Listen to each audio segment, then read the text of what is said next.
There we go. Now we can film together, eh, baby? Well, put your face back in here. Happy Friday! Say happy Friday, babes. Stop trying to leave. Happy Friday and happy November. I am still trying to catch up from all of October.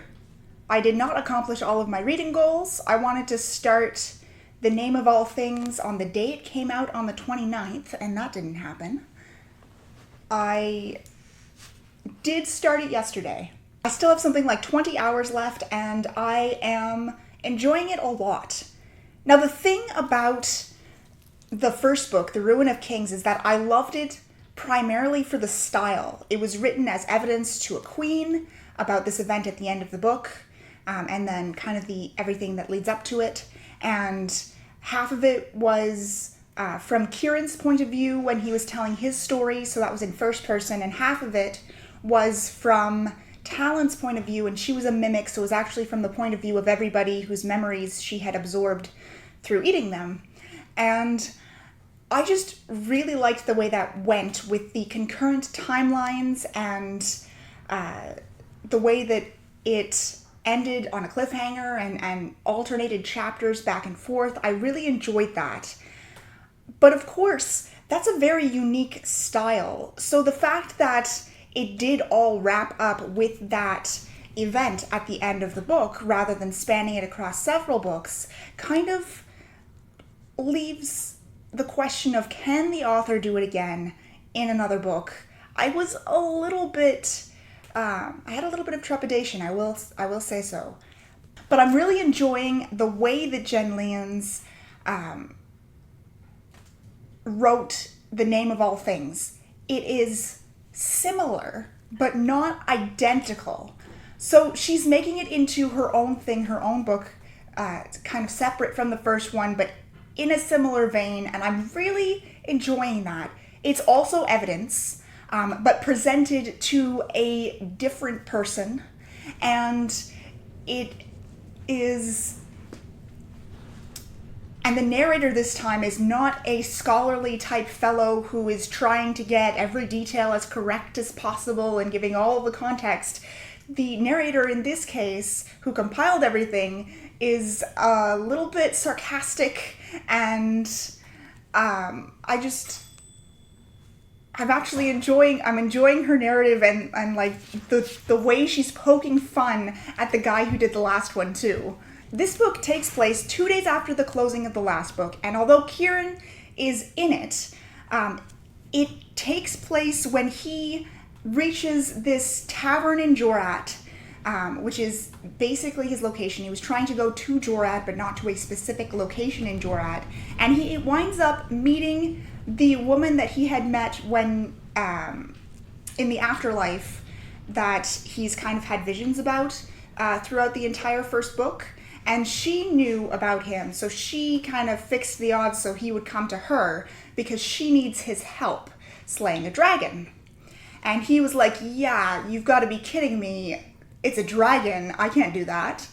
And as he's deciding that, you know what, this is not worth it, this is obviously some sort of a con, he's going to leave this place, it actually gets attacked by a dragon. So now they're stuck in the tavern for an unforeseen amount of time until the dragon decides to leave them alone and they can leave the tavern again.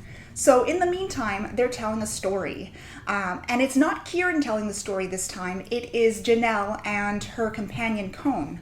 And Cone's perspective, because he is the scholarly type, he has it all written down in this little book that he's reading from, and it's in third person because that's the way an epic tale is supposed to be told. And in between his chapters, Janelle tells her story the way she wants to in first person as she remembers it. And it's all taking place several years earlier, around the same time as the Ruin of Kings started. So I assume at some point this conversation in this tavern is going to end, and then they're going to, in part 2, go off and either try to slay a dragon or do something with something. They'll have earned each other's trust and so on. I'm really enjoying getting to know Janelle a little bit better because she was just glimpsed as a very interesting character in the first book, but now we get a little bit more in depth with her character, and we still see Kieran, which is great, and I am enjoying this one. And then there's other recurring characters too. There's the villain who shows up, and you're trying to figure out what his plan is in this world, and it's really good.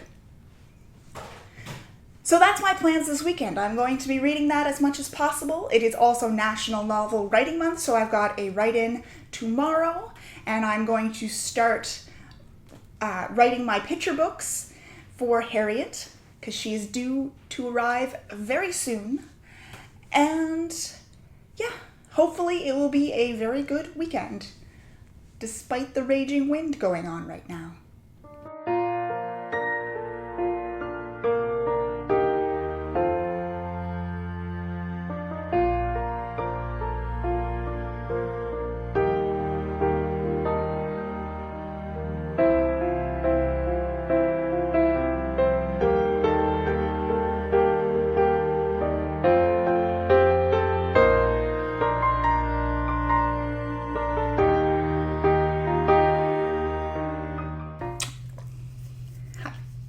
So The Name of All Things.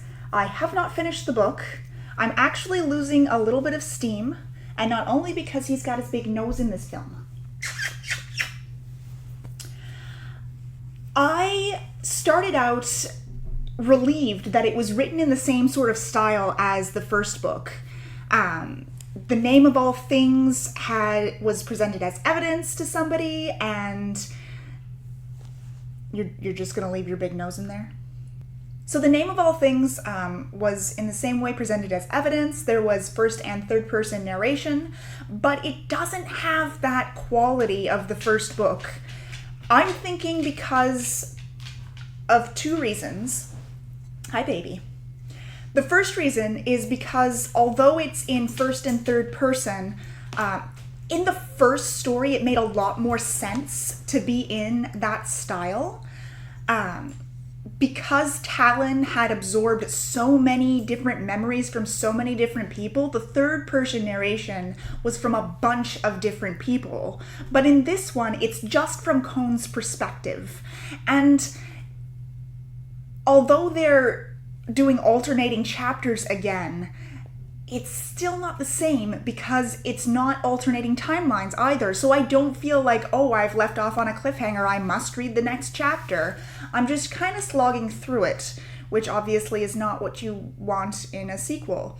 The second reason I think that this is just not holding up to the first book is because instead of moving forward with the momentum of the first book, like it starts off 2 days after the first book, so I'm thinking that, okay, this big hell march has started in the capital and now we're going to see how everything else plays out in the rest of the world.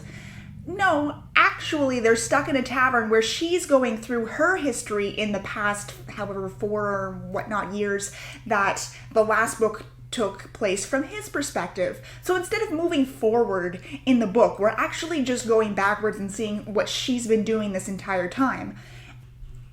The fact that we're going back just feels like it's not going anywhere. I just don't think that it stands up. I feel like she only wrote it in first and third person because she had done that in the first book, and where it really made sense in the first book, it does not really make sense in this one, and I'm just finding that it's hard for me to get through it. I still have, I want to say 15 hours left, so I'm not quite halfway through.